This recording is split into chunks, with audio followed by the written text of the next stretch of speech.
Kita sering berpikir bisa menyembunyikan motif-motif kita dari orang lain, seakan komunikasi hanya bisa dimengerti melalui bahasa. Padahal ada emosi yang bisa dirasakan tanpa bicara. Walaupun mungkin perlu sedikit lebih lama untuk memahaminya, bukankah kita pun bisa merasakan siapa yang tulus dan siapa yang berpura-pura? Apalagi kalau itu kita yang melakukannya sendiri, nggak tulus dalam setiap tindakan. Sekali dua kali mungkin masih bisa kita tahan, tapi lama-kelamaan kita akan capek sendiri. Siapa yang mau terus-menerus dibohongi? Nggak ada, termasuk diri kita. Misalnya, kita pengen terlihat pintar secara akademis di mata orang lain, lalu berbohong kuliah di sebuah universitas ternama.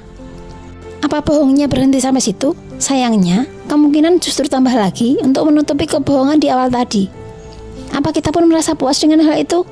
Enggak, karena kita sedang menolak realita yang sedang terjadi.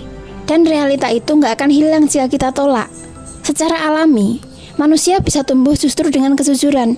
Karena dengan kejujuran, kita mampu lebih memahami tindakan apa yang bisa kita lakukan untuk memperbaiki keadaan tersebut. Sedangkan kebohongan malah membuat kita terlena, seakan semuanya baik-baik aja. Tapi kenyataannya nggak ada yang berubah. Energi kita habis untuk khawatir pada sesuatu yang belum tentu terjadi dan usaha untuk mencegah agar nggak terjadi. Itu juga yang menjadikan fokus kita pada apa yang kita kerjakan jadi berkurang. Balik lagi ke contoh. Akan beda cerita kalau kita jujur mengaku pada diri sendiri dan orang lain bahwa kita nggak pintar secara akademis.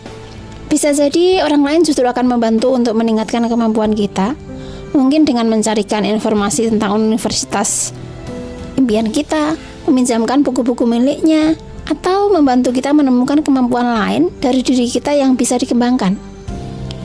Jadi ketika kita berbohong, kita bukan sedang melindungi diri, tapi justru membuat kita sulit terkoneksi dengan orang lain dan menutup jalan kebaikan yang mungkin kita dapatkan. So, yuk mulai belajar jujur seenggaknya pada diri sendiri, bestie. Semoga bermanfaat dan berkah buat kita semua. Let's be better together.